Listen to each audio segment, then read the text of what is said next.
Assalamualaikum warahmatullahi wabarakatuh. Selamat siang dan salam sejahtera untuk kita semua. Yang saya hormati dan banggakan, Gubernur Provinsi Jambi, sahabat saya Bapak Al-Haris. Selamat datang Pak Gubernur. Terima kasih atas kehadirannya di Kementerian Koordinator Bidang Infrastruktur dan Pembangunan Kewilayahan. Saya bersama jajaran, kami senang sekali karena Pak Gubernur juga membawa, ini luar biasa, ini saya kira pertama kali nih, membawa seluruh bupati dan wali kota. Tepuk tangan dulu ini. Ini mau musrembang atau apa kira-kira? Tapi welcome, terima kasih sekali lagi, saya senang. Saya melihat list yang dilaporkan oleh Sespri tadi, wah ini lengkap semua nih. Nanti Pak Gubernur lah yang memperkenalkan ya, supaya lebih afdol Bapak Ibu, kita ingin mendengarkan yang jelas.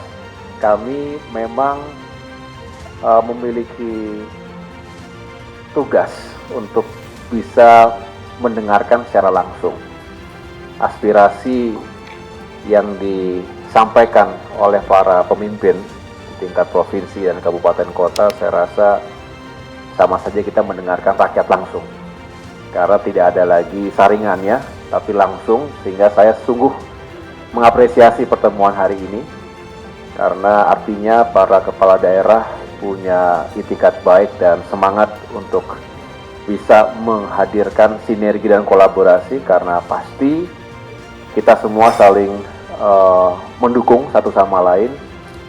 Pemerintah dalam hal ini Kemenko Infrastruktur yang ditugaskan oleh Bapak Presiden Prabowo Subianto untuk mengorkestrasi pembangunan di seluruh wilayah, termasuk khususnya di Sumatera dan Provinsi Jambi sendiri, tidak bisa bekerja sendirian. Kami mencoba untuk mensinkronkan kebijakan-kebijakan di kementerian teknis yang ada di bawah koordinasi kami. Tentu yang pertama APR BPN. Saya juga waktu itu sempat bersama Pak Gubernur dan jajaran berkunjung ke Jambi. Waktu itu dalam rangka expose kasus mafia tanah. Masih ingat ya Pak Gubernur ya? Kemudian diajak ke salah satu desa untuk pembagian sertifikat hak milik untuk masyarakat. Dulu juga Pak Irjen Pol Arif Rahman yang menjadi Ketua Satgas Anti Mafia Tanah ketika itu. Jadi masih ingat kita menyelamatkan potensi kerugian negara, baik real loss maupun potential loss ketika itu, dan alhamdulillah bisa kita cegah, dan mudah-mudahan investasi juga bisa terus mengalir dengan baik ke Jambi dan masyarakat dilindungi, jangan sampai menjadi korban atas perilaku-perilaku yang melawan hukum, kejahatan di bidang agraria. Saya juga baru saja menghadiri tadi jam 11 sebuah rapat koordinasi informasi geospasial bertempat di Gedung Bappenas. Hadir pula Menteri Bappenas, kemudian Menteri Pan-RB dan Kepala BIG, Badan Informasi Geospasial. Yang intinya adalah kita ingin menghadirkan tata ruang sebagai panglima pembangunan, karena kepentingan kita banyak sekali, dari mulai menjaga lahan-lahan sawah kita agar bisa tetap produktif dan bisa kita gunakan untuk mencapai swasembada pangan seperti yang menjadi prioritas Astacita. Kita juga perlu mengembangkan kawasan industri termasuk hilirisasi. Kita perlu mengembangkan kawasan permukiman karena rumah-rumah rakyat terutama untuk masyarakat berpenghasilan rendah juga harus dipersiapkan. Tetapi di saat yang bersamaan kita harus menjaga agar hutan-hutan kita tidak dibabat begitu saja, harus tetap terlindungi dan bisa kita justru pastikan aspek sustainability dalam pembangunan yang berkelanjutan ini memang harus diutamakan. Jadi banyak sekali kepentingan kita, semuanya penting, maka tata ruangnya harus kita sepakati dulu, dan basis dari tata ruang adalah peta, informasi, geospasial, yang juga kita harapkan bisa menjadi referensi dalam membuat RDTR, rencana detail tata ruang. Saya tidak tahu nanti di Jambi apakah sudah ada progres yang baik terkait dengan penyusunan ataupun produksi RDTR yang sangat dibutuhkan bagi para kepala daerah, pengambil kebijakan dalam pembangunan, sekaligus untuk membangun iklim investasi yang lebih kredibel dan penuh dengan kepastian. Nah, yang kedua, tentunya Kementerian Pekerjaan Umum, saya kira Bapak Ibu paham ya dengan situasi yang memang harus kita cari berbagai alternatif pendanaan pembangunan. Efisiensi yang dijalankan saat ini tentu ada dampak secara langsung pada pembangunan infrastruktur, dan itu sangat dipahami. Dan oleh karena itu kita fokus pada infrastruktur dasar yang menunjang swasembada pangan hari ini. Oleh karenanya alokasi yang kita berikan pada irigasi, memperbaiki saluran-saluran irigasi itu tentu kita kedepankan terlebih dahulu. Ditambah ada impres, selain impres irigasi yang baru berlaku itu impres jalan daerah.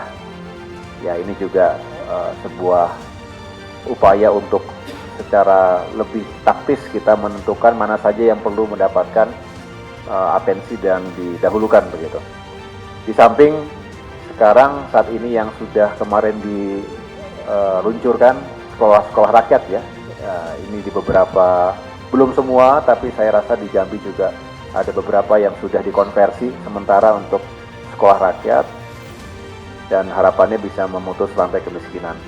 Yang ketiga, Bapak Ibu sekalian, Kementerian Perumahan dan Kawasan Permukiman, ini juga terus kita hadirkan upaya untuk menyiapkan rumah-rumah rakyat, memperbaiki rumah rakyat. Memang tidak mudah untuk mengejar target yang begitu tinggi, tetapi Bapak Ibu yang lebih memahami konteks lokal, dan nanti bisa kita dorong Kementerian PKP untuk juga memberikan perhatian di sejumlah lokasi yang ada di Jambi.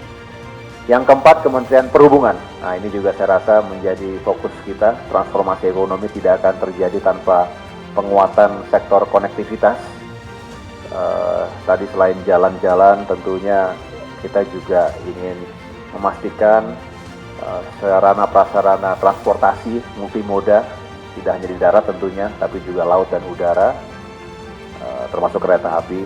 Dan kita berharap makin baik konektivitas, mobilitas manusia, barang dan jasa, sehingga lebih murah cost of logistics.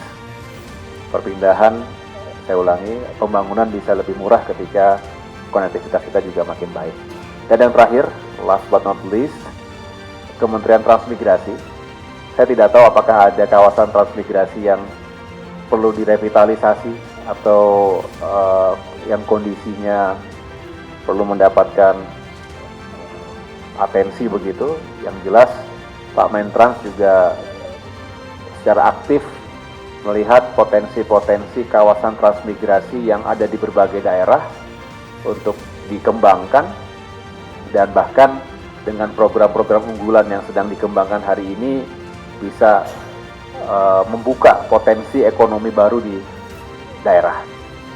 Jadi bukan semata-mata memindahkan masyarakat, tidak lagi seperti dulu masyarakat Jawa dipindahkan ke luar Jawa, tapi apa yang sudah ada bagaimana itu di-upgrade, bagaimana fasilitasnya juga membuat masyarakat ya nyaman dan juga bisa bekerja.